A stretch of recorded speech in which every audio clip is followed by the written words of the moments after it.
Hello, what you just saw was the project proposal for Base Breakers, or as it's now known, Cosmic Crashes. On screen right now you should probably be able to see some gameplay of what it now looks like. But how do we get from that to this? That is what this project management for game design video presentation is going to be about. So first of all, what is this project? Cosmic Crashes, or Base Breakers as I call it for most development, is a top-down block-breaking game where the player is tasked with deflecting an asteroid back at their opponent's base to destroy it before their own base is destroyed by said opponent doing the same thing to them. The asteroid gets faster each time it is hit, making for some pretty hectic matches. Depending on the angle and time that the player hits the asteroid, the trajectory and speed will change.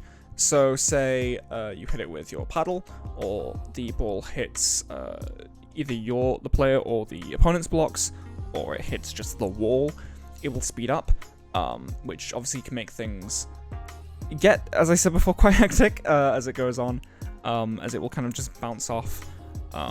You can kind of use this for little like tricks and whatnot. So for instance, if you kind of like slide your paddle as the ball's kind of coming in to hit it, it can kind of do this thing where it kind of slides, it almost like carries the ball to the side onto the wall, and then it just kind of ricochets really fast, which can be a kind of risk-reward strategy. You can kind of use it as a way to destroy a bunch of your opponent's blocks at once, because it's going that fast, it's just hitting a bunch of them.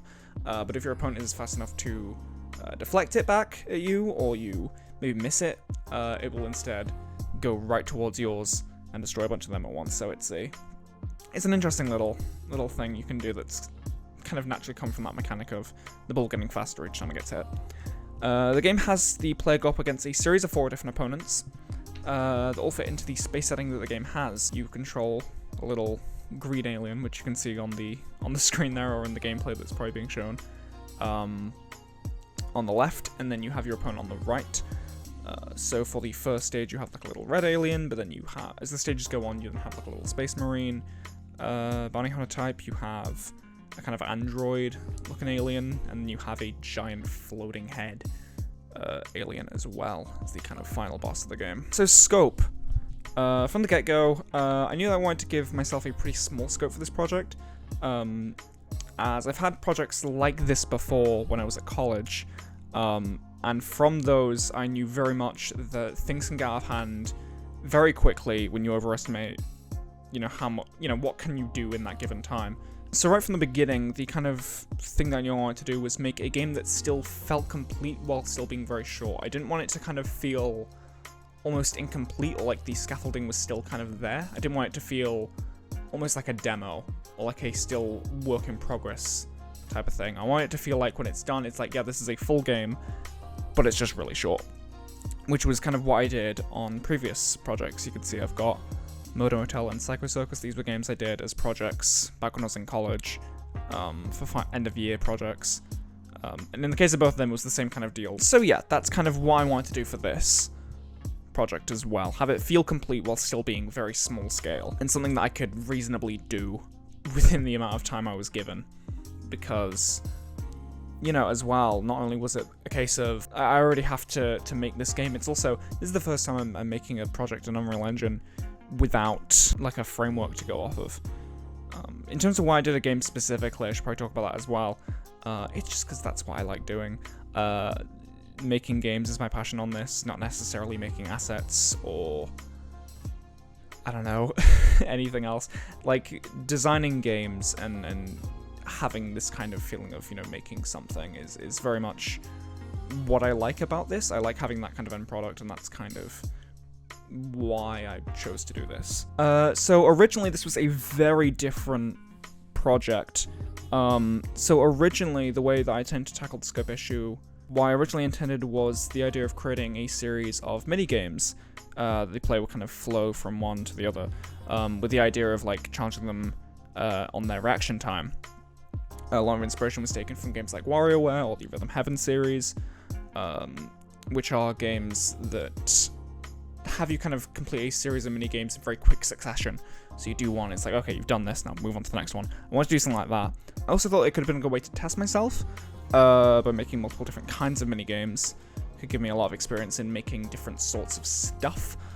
But the reason I ultimately didn't go with this was because I'd overscoped it.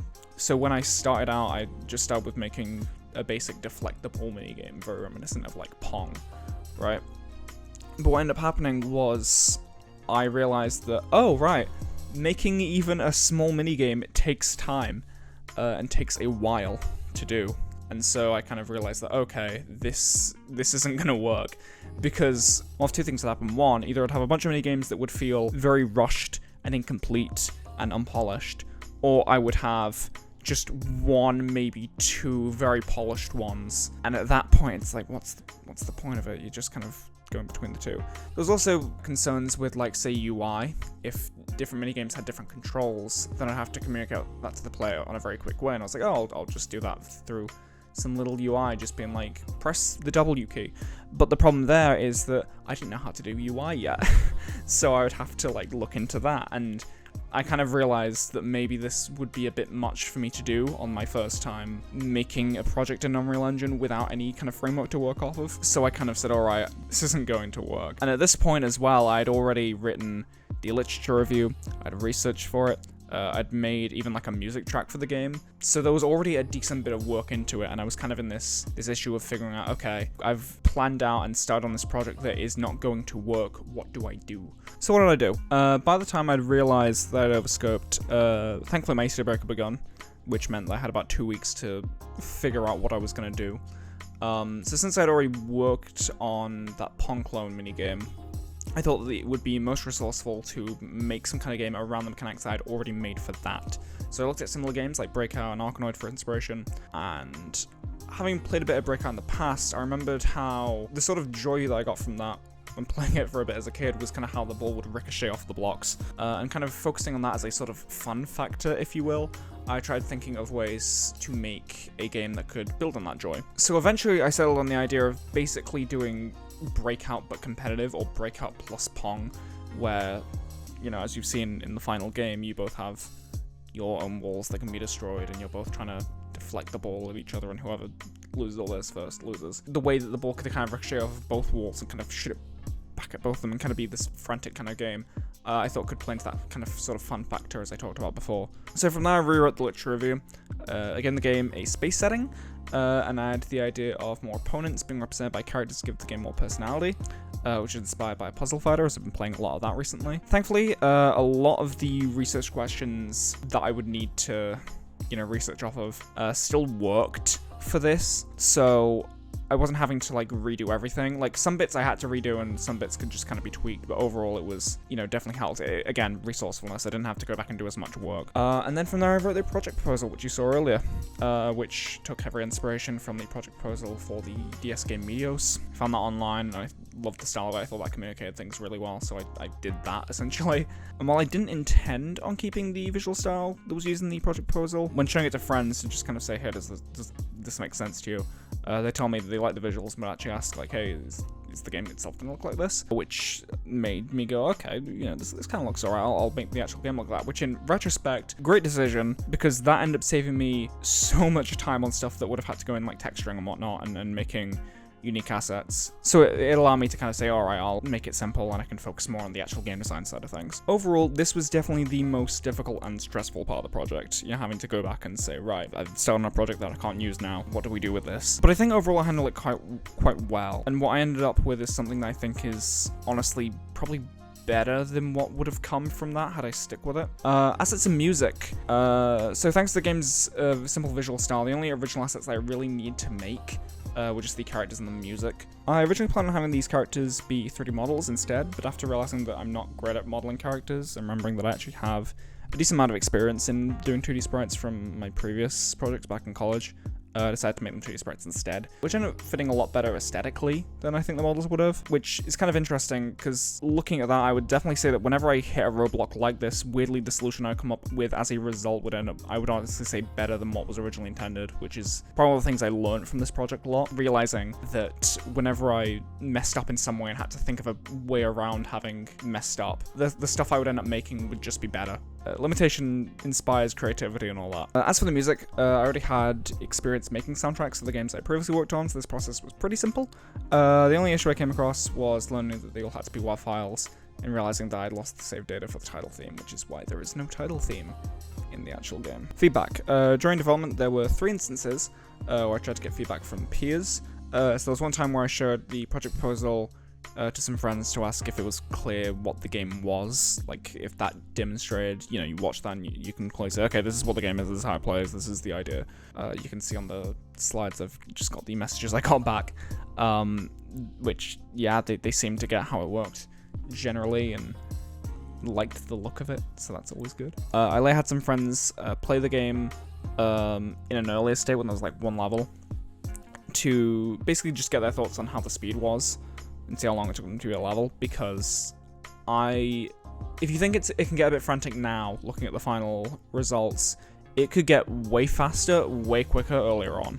And while I could handle that, I also knew that was probably just because I've been playing it non-stop to just make sure everything was working. So while I could handle it, the average player might not be able to, and after having them look at it, it was like, yeah, this is definitely maybe a bit too fast, which is the general consensus I got back. I also got the consensus back from them, the paddle moved just a little bit too slowly, so I ended up speeding it up a bit, to try and get it, as smooth as possible and allow the player to be able to actually react quick enough.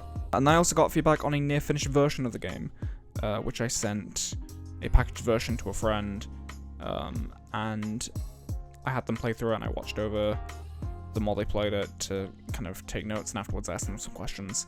Overall, they thought it was fun. They liked the kind of tried and true classic formula.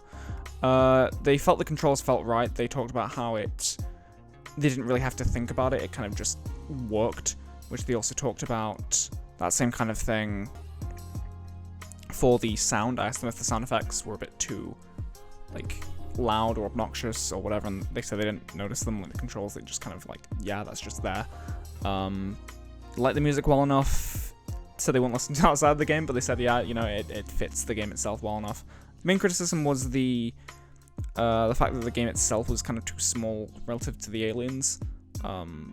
They got why, when I explained it to them, but, yeah, even looking at that, I do agree. It is a bit small, the actual kind of game board, compared to the entirety of the screen. So, yeah, if I had to go back, that might be something to maybe try and mess with. So, overall, one of my thoughts on this was my kind of reflection on the final outcome. I'm personally quite happy with how the game turned out. It definitely could have been longer, but I feel that, within the time I had, I think I used it quite well and was able to produce a final project that does feel complete. I talked about it at the beginning, the whole kind of thing of I didn't want it to feel like the scaffolding was sort of still there, if that makes any sense. I don't know, I think while I like the aesthetics of it, I think things can feel just a bit bland, but I don't really know necessarily what I would go back and do with that. I'd definitely say that by comparison to previous projects I'd worked on, both in college but also at uni, I would say that it's definitely not as mechanically deep maybe as those, especially the Unreal Engine projects. In those ones you had different weapon pickups and you could move around and had a whole stealth section in one. While this is more just you hit the ball. But I'd definitely say it feels like it's got more of its own identity than those do. If I were to have released my previous uni projects on itch.io or something for some reason, I feel like you'd look at that and it's yeah, that looks like a student project that was thrown together. But I feel like with this, well, it definitely still is a student project. It definitely feels like it's got more of its own identity to itself with its original assets and the original music that was done for it. I'd definitely say that I improved my skills in creating games during this. As well as managing projects. Again, that whole bit at the beginning where I had to rethink everything, or find little solutions to issues later on with okay, how do I get around the whole issue of I can't model characters very well, do 2D sprites. I think that definitely helps to improve my skills in that sense and get better, which is good for the future because I imagine I will need that a lot more. I don't know how to end this, so thank you for watching this and goodbye.